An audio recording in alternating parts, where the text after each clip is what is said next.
I came from a large Catholic working class family in Glasgow, and I had the good fortune of being the third of 4 girls. 2 were born at the beginning of the war, and there was the long gap of the war years. Then there was a son who was stillborn. And then 2 more children born in the 50s, and I was the first of those. I was the first baby after the war, the one who replaced the boy. It meant I was greatly beloved and got all the good stuff. Not material, we didn't have any money, but I was the apple of my father's eye, and I was adored by 2 big sisters who were thrilled and not the least bit jealous, but very happy to have a baby sister to play with. I had a huge number of cousins, aunts, uncles, and grandmothers, and I feel very blessed.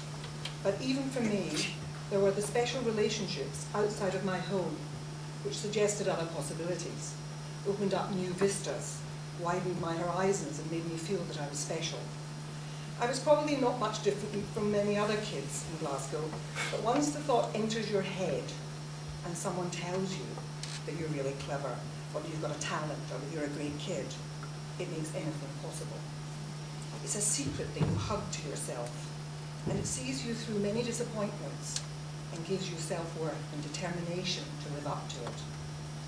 In those days in Glasgow, no one had heard of paedophilia. There were no tight laws about health and safety, and there were few cars, so we weren't driven anywhere for play dates. We knew that there were odd, creepy people around, but we were just told to steer clear of them. From a young age, we played in the streets, and as Billy has described, in the back greens behind our tenements. Some children would not even return for meals, but would call up to the back windows for their mother to throw down a piece. And sure enough, windows would be opened and a paper bag of coke, as Billy's described, would be thrown down with a jilly piece in it. My mother thought such behaviour was thoroughly common, and we were forbidden from ever shouting up. But apart from that stricture, we were given great licence when it came to playing out. We climbed over dikes and we reached down walls, and we were scarcely to be seen without scabs on our knees. We roamed far and wide until hunger and darkness drove us home. You had to go out to play, because there was no room indoors. We lived in a 2-room kitchen, crammed full of beds and furniture, and our mother stood us in the scullery sink to be scrubbed before bedtime. There was no bathroom. Parents and teachers were not neurotic about injury. We collected conkers, we threw stones, and we tied people up with clotheslines. We learned to ride bikes, big boys' bikes, far too big for us, and which had no brakes. We often went over the handlebars. Pennies would be placed on egg-shaped bumps on foreheads. The boys made bogies out of wooden orange boxes and old pram wheels, and if we girls were lucky, we'd be allowed to have a go. Once a week, we went with my mother to the public baths, where she paid for a bath and a cubicle, and we sat on the floor reading, while she immersed herself up to the neck in the steaming balm of hot water, making ecstatic noises, and then when the wet water had cooled down, she'd get out and plonk us in. When my children hear all this, they think this was really before the Ark. They call it the olden days. Babysitting was what brought me a friendship that hugely influenced my life. Back in those olden days, there were no rules as to the appropriate age for babysitting. Parents really were much less anxious. Indeed, if boredom set in and friends were off doing something else, an amusing pastime was taking babies for a walk. There was always some poor woman in the tenements who had a baby, and you could march up to the door and ask, "Can I take your wee baby for a wee walk?" And we were not much older than the babies ourselves. The poor housewife would be so demented with childcare, she'd be only too happy to wrap the baby up, stick it in a pushchair, and send it off with some wayward child. And usually the instruction was to go around the block a few times, but there was no fun in that. I once took a toddler all the way to Queen's Park, crossing main roads, weaving through crowds.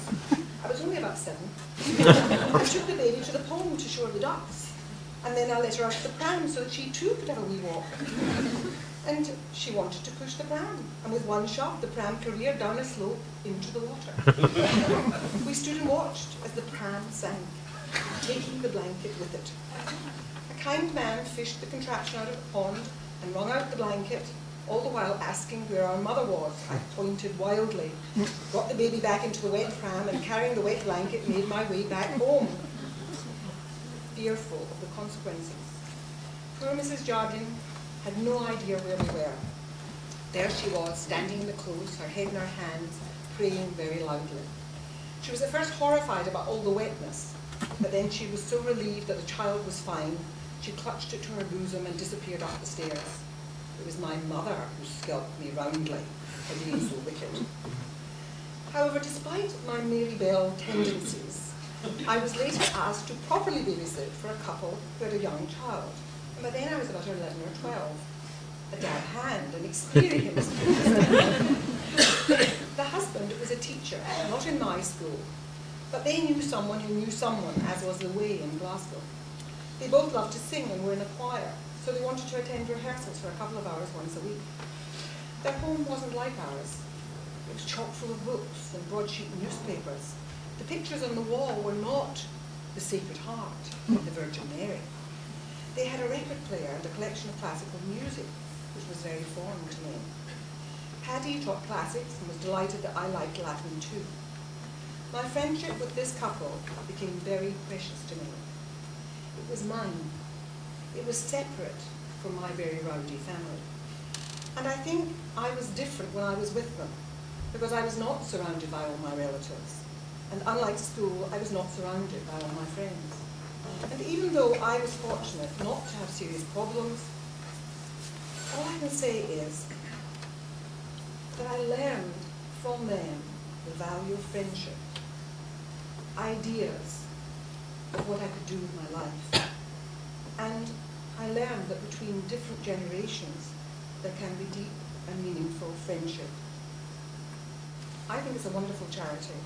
And when I've listened to the stories of children and their adult friends, I've always been really moved. Much of my work in the law over the years has been with troubled children or with adults whose problems stemmed from their childhood experiences. The majority of people who end up before the courts will tell you that things started to go wrong for them when they were young. But it's acts of kindness, listening, being there, that can bring people back from the precipice, can change their aspirations, can light a flame. The mentoring and befriending of a child who's going through rough times has incredible success, and it's rewarding, not just for the child. This charity really does change lives, and that's why I'm here, and that's why I urge you to celebrate it, to support it, and to help it reach ever more children.